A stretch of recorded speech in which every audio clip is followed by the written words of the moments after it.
Then on Sunday, February 25th, we move into our final transit for the month of February as the sun moves into the gate 37 and the earth moves into the gate 40.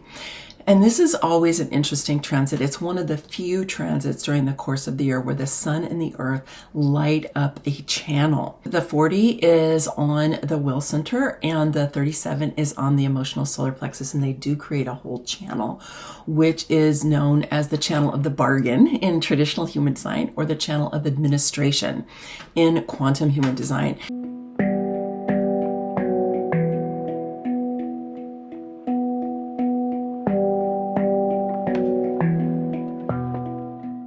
And this is where contracts live, agreements live, both conscious contracts and agreements, like the ones that are written down and we sign, and ones that are maybe not, it could be verbal ones, but also ones that maybe are not spoken out loud. And this is a good place to look at for yourself if you find in your relationships, because this is tribal circuitry, so it has to do with our relationships, but it is in the commerce or business part of the tribal circuit. And so it does have to do with exchange and how we are, could be in business, like literally in a marketplace. But like, for example, recently I sat down with my kid who's 22 and who lives with me, is going to college. And we talked about our agreements for our household. And, what are each of us doing? What's our timing? Who's doing what when? And it was great. It was really good. It just gave us a whole new way of understanding what we're doing. We shifted some things around to make them more current with how we are, each of us is. And so you might want to look at that for yourself too during this transit. Are your agreements working for you, right?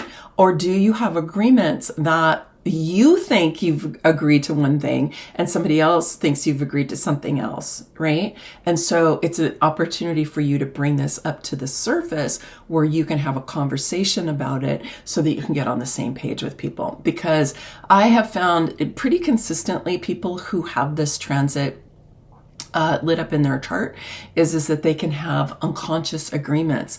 Many times we grow up in families with unconscious agreements. It's like nobody ever sat down and said, okay, this is how things work in our family, but you got it anyway, right? Like you were never supposed to say something that made that person angry because if you did, it was bad for everybody, right? That's an unconscious agreement where everybody's just tiptoes around that person who can blow up, right? That's an unconscious agreement. It can be protective for the people who are not the rageaholic, not the best of agreement, but that's an example. And so as on our evolutionary path, right? Because that's what we're doing here in human design, right? We're on our evolutionary path. We want to make things as explicit as possible so that we know what we're actually dealing with and we know what we're actually agreeing to. And so our purpose in this way is to become more and more conscious and to become more and more aware so that we have choice and we can make conscious choices. So let's take a look at the sun in the gate 37. So the gate 37 is on the emotional solar plexus. You'll see both of the centers are lit up here because of that channel, right? And so it's emotional energy. In traditional human design, it's known as friendship. And in quantum human design, it's known as peace. And so it's a beautiful frequency. It's a frequency of how can we all get along with each other, right? That's what friendship is about, right?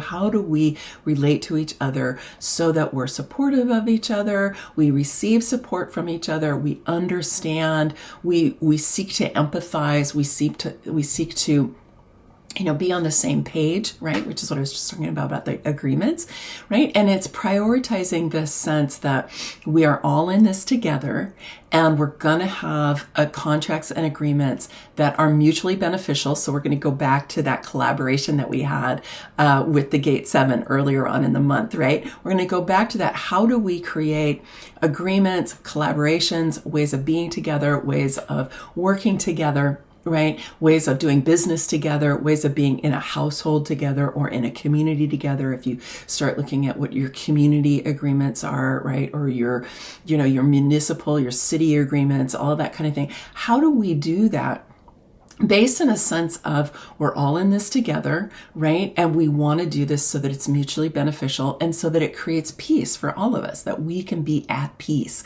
as we are working with each other, we're engaging with each other.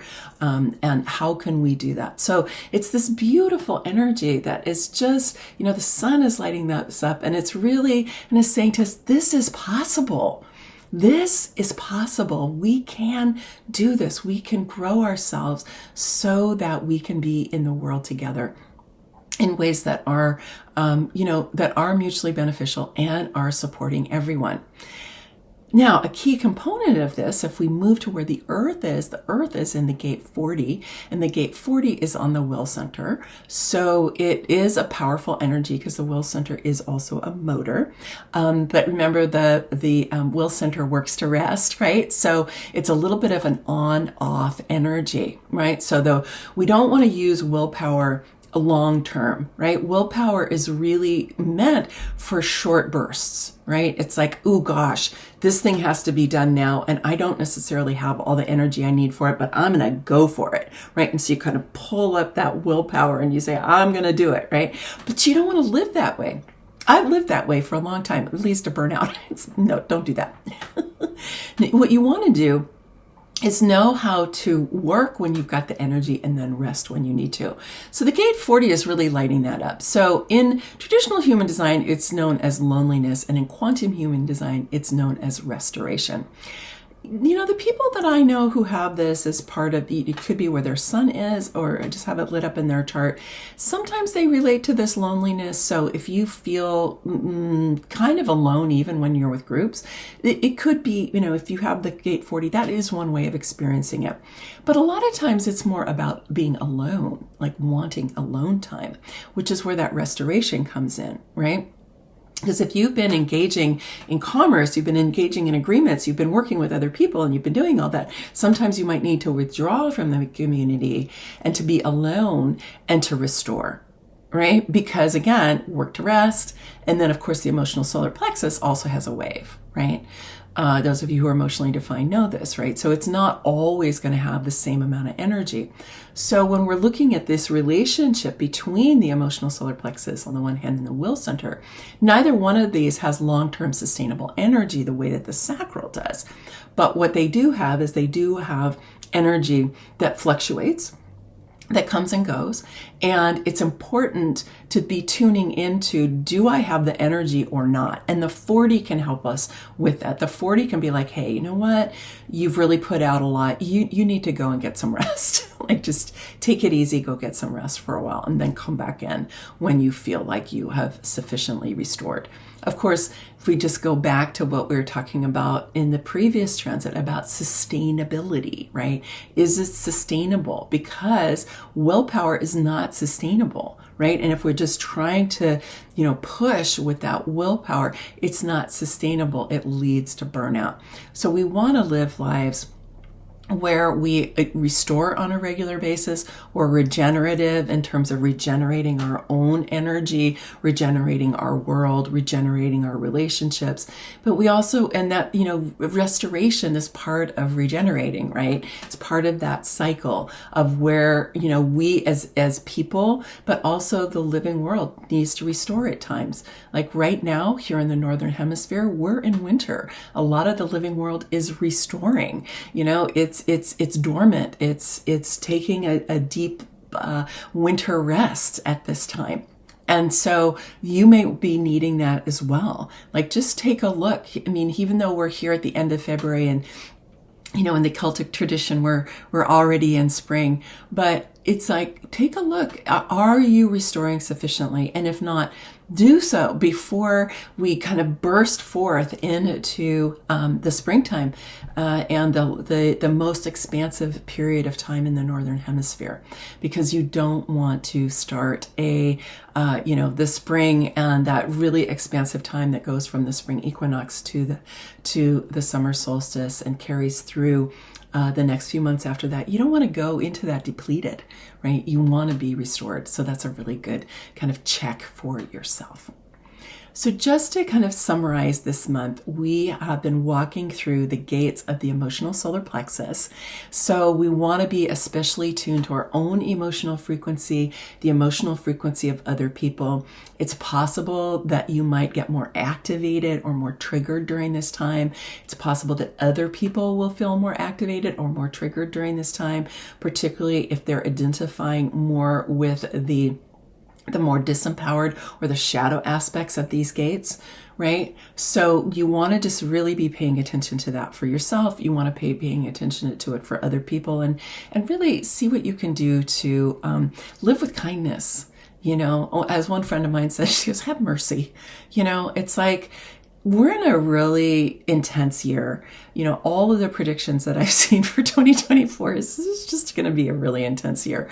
So whether that's solar flares, or whether it's Pluto moving into Aquarius, or whether it's the presidential election that's happening here in the United States, that's already kind of going off the rails, you know, whatever it is, just know that it's important for you to be elevating your energy. This is one of the reasons that I offer the Kundalini yoga practices that I do inside of the Becoming Sovereign membership site that I have, the Quantum Retreat Center, because this is a way for us to be restoring and building and clearing our emotional energy so that we can be in a higher frequency.